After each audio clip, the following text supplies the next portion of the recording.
winning tips and techniques. And it's all designed to help you become a better bass angler. This is the Gander Mountain Invitational Pro-Am Bass Tour, brought to you by Dodge Trucks, Mercury Marine, Triton Boats, and Rapala Lures.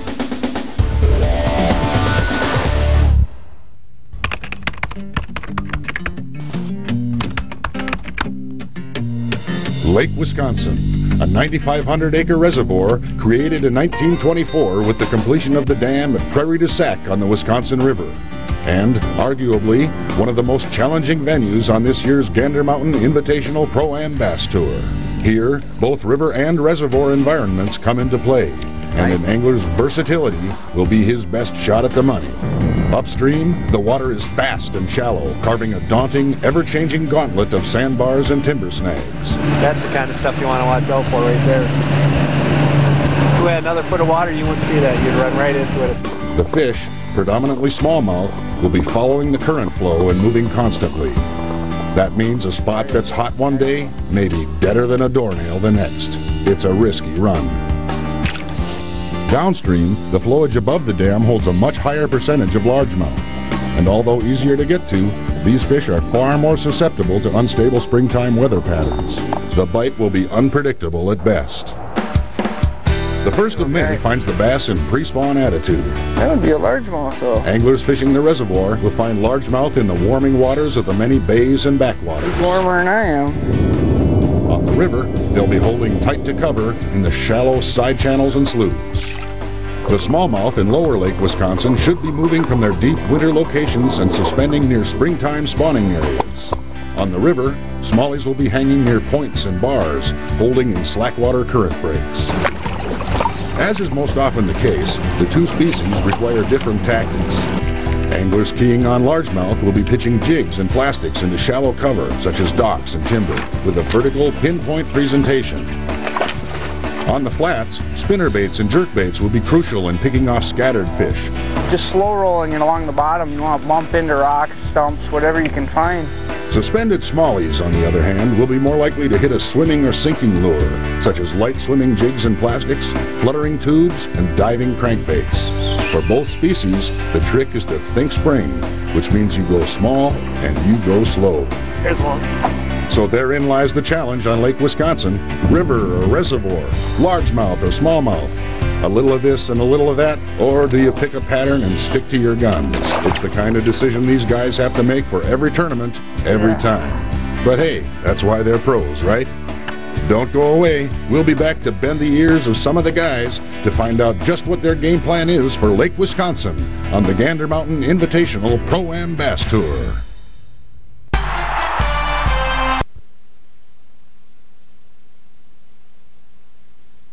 Banks north of the dam at Prairie du Sac, the Wisconsin River widens to become the Lake Wisconsin Reservoir.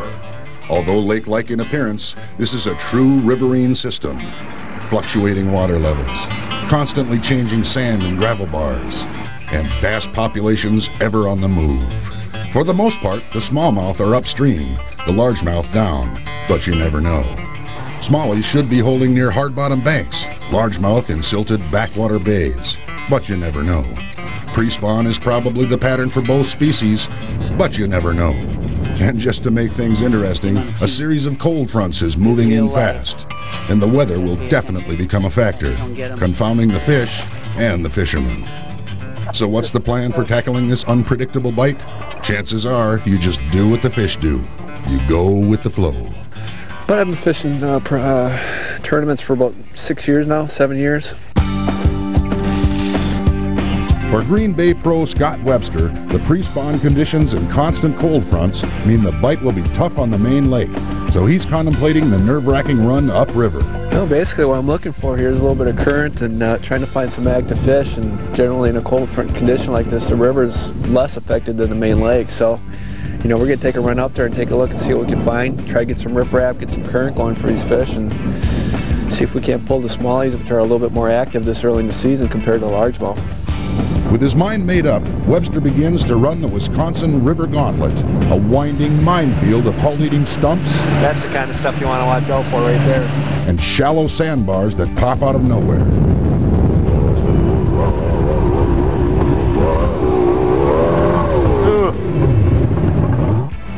family, surviving the trip and reaching the dam at Wisconsin Dells, Webster likes what he sees.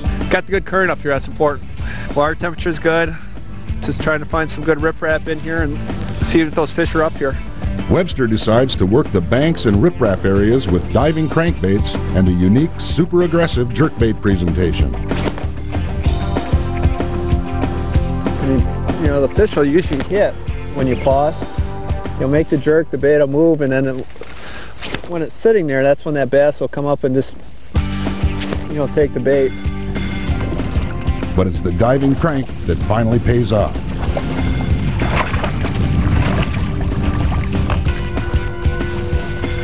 Little one, at least you're up. Got into fishing a long time ago from my father. It's a lot of fun. I enjoy it. Enjoy the competition. Rookie pro Cody Lant is making his pro debut this week, and he understands this isn't the easiest venue for a rookie. Heard through the grapevine the winner's gonna probably come from smallmouth, and more than likely up the river. You can go a long ways up this river system. I'm fairly new on this piece of water, so I'm not gonna go up that far. So, resigned to fishing the main lake and targeting largemouth, Lant goes about the business of determining fish stage and activity. I think that the fish they're in shallow, at times feeding right now, and they're moving out to deeper water when they're done feeding. They're a little ways away from spawning yet. Right now I'm throwing a jig, half-ounce jig up in the brush here, trying to see if there's any females on the way in to some shallow spots. I'm fishing on the lake right now, and these fish seem to be in a pre-spawn stage. Last week's Fox Chain winner Grant Miller is back in his home state looking for 2 in a row. But finding the fish to accomplish that feat is proving quite a challenge. The difference between largemouth and smallmouth as far as staging, the largemouth seem to be a little farther along. You can see some in the shallows getting ready to spawn. They're all the male small bass, largemouth. But the female or the smallmouth, they're still out on the points staging and getting ready to come in. Little guy. That would be a largemouth though. He's warmer than I am. So Miller is looking for specific pre-spawn holding areas in the main lake. Classic locations adjacent to shallow water spawning areas. But not every spot is the same. Fishing reservoir lakes, you almost want to fish them more like a river. As an inland lake, you'd probably be fishing more weed beds, inside weed lines, outside weed lines. Whereas our reservoir, you're kind of keying more on, you've got stumps, you've got rock piles. You do have weeds, but they don't play quite as big a part as they do on an inland lake. Once the spot is found, Miller's using a number of search lures to efficiently cover areas he thinks may be holding fish. Rattling rapplers and spinnerbaits are the tools of choice. I've been getting a lot of fish on a spinnerbait, quad spin it's called. Just slow rolling it along the bottom. You want to bump into rocks, stumps, whatever you can find. Boat control is also key, especially on main lake structures, and Miller relies on some new innovations to help him stay on fish. Of all the new features that Triton put in their X-Boat, this recessed foot pedal area for the trolling motor pedal is probably the best. On rough, windy days, it's a lot easier to keep your balance when you're standing level as opposed to having one foot up in the air. But as Miller continues to dissect the main lake, and as the pre-tournament practice session winds down, it's becoming more obvious that those brave enough to run the river north are finding a few more heavy fish. I'm just finding the big fish. I can go catch a ton of little ones. I'm sick of catching little ones, but I'm just looking for those bigger ones. Pro Don Bakken is one of those finding good fish working shoreline cover and current breaks in the main river. He's throwing spinnerbaits and crankbaits to find active fish, and then slowing down with plastics. I'm fishing this because I'm confident in this little area, and the tube, for me, I like to throw it when I'm in an area that I'm confident, because you just don't cover a ton of water with it like you would with a spinnerbait or something. Go dance style. Yeah. Came on a tube, bit real light. Gotta pay attention, or else you don't get them. So what kind of lessons are the Gander Mountain pros learning as tourney day approaches? The cold front affected fish in the main lake aren't cooperating, but as the spawn quickly approaches, the shallow bite could turn on at any time. The smallmouth in the river are bigger and hungrier, but getting to them is a dangerous, time-consuming proposition. Where is that $10,000 winning limit of fish, and who will uncover the best presentation to catch them? We're about to find out. Don't.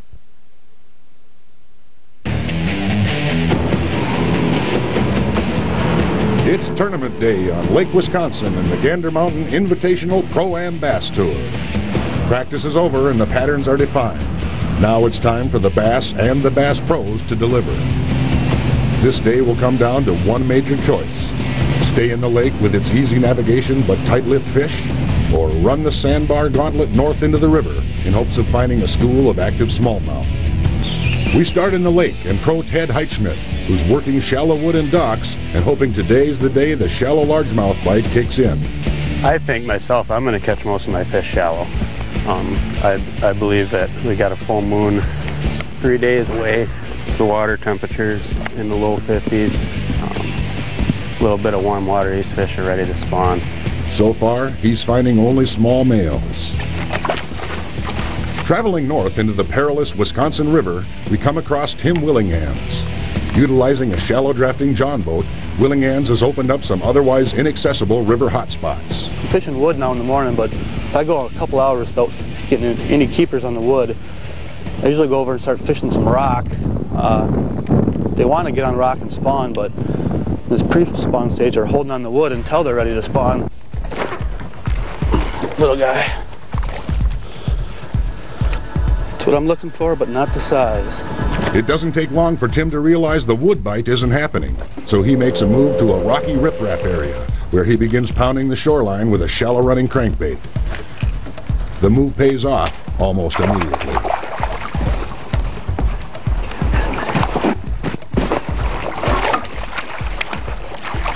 Oh, there we go, baby.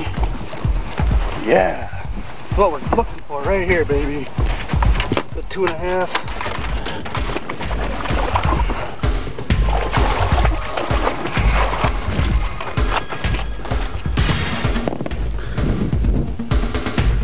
Typical fat Wisconsin River smallie right there. It looks like Willingham's is getting the river smallies dialed in, while back down in the lake, our attention is zeroed in on one shallow spawning bay called Gallus Slough. We're back in a northern exposed bay here where we've got a weed choke area right in here, and the guys are fishing horizontal, because here's a real good spawning area for largemouth bass back in here, and I'm sure that at least the male should be back in here staging, and there's got to be females somewhere close around here.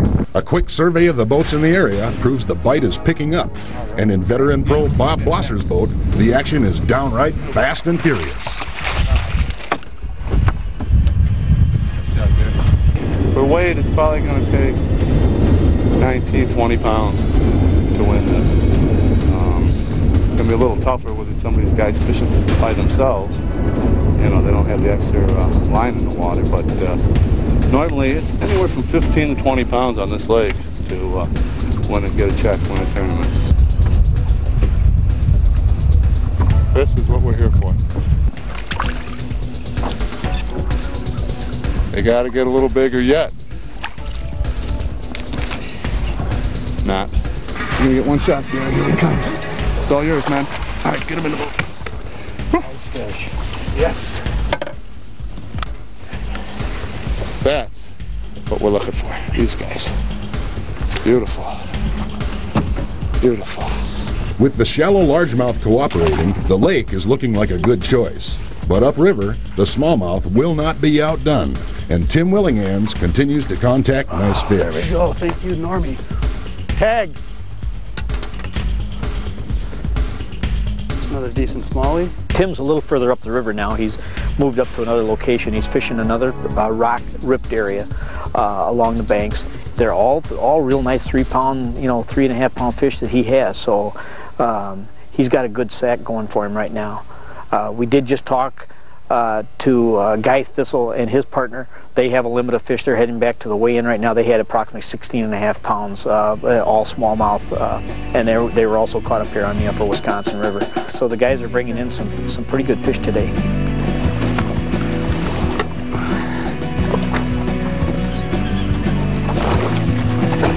Another decent one. We got a decent bag now. Pretty much fishing for one kicker fish. Been catching most of my big fish on crankbaits, so I'm going to stick with that the rest of the day. It's what's got me going with big fish, and I need one more 5-pounder. I need a 5-pounder to put me on top.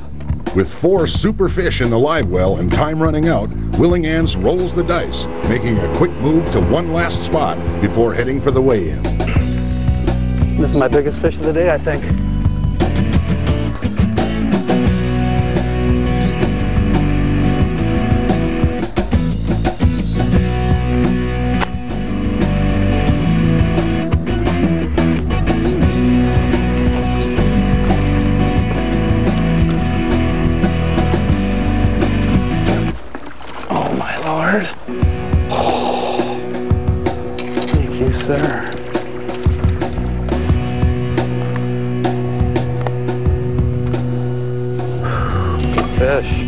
The last-minute gamble pays off, and with no time to spare, Willingans heads for the scales, toting a heavy limit of river smallies. When we come back, it's weigh-in time on Lake Wisconsin, as we let the scales decide who'll take home $10,000 and the title of Gander Mountain Invitational Pro-Am Bass Tour Champion.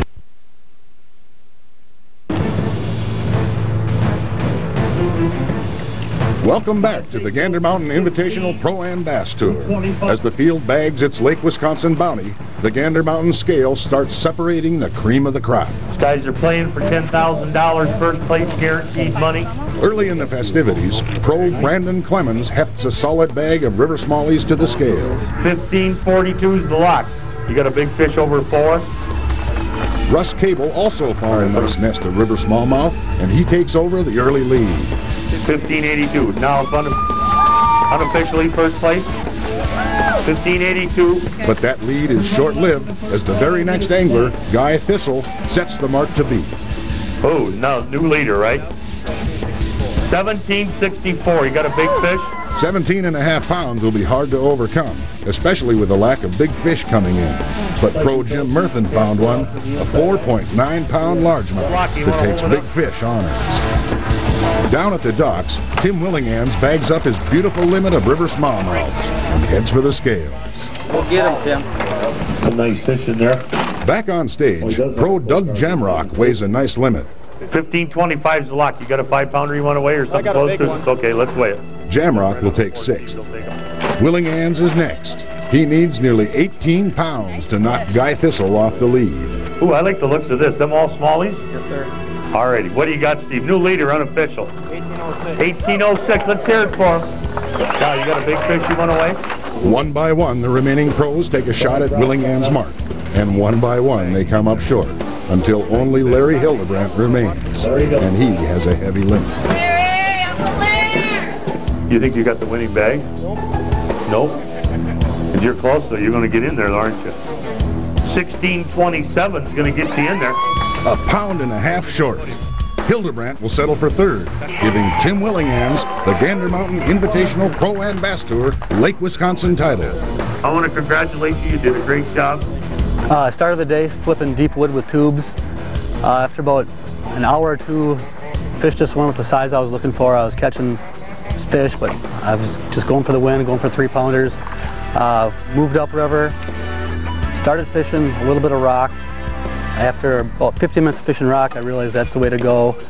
Caught multiple fish on crankbaits, tubes, but the main lure with all my big fish was the Berkeley Gulp.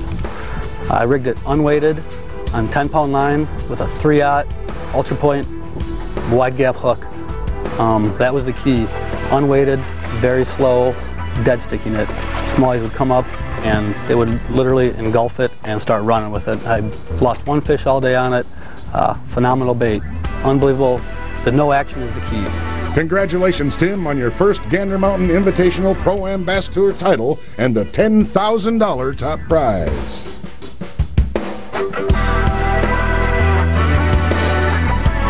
Next week, we'll stay in pro bass action. Big fish,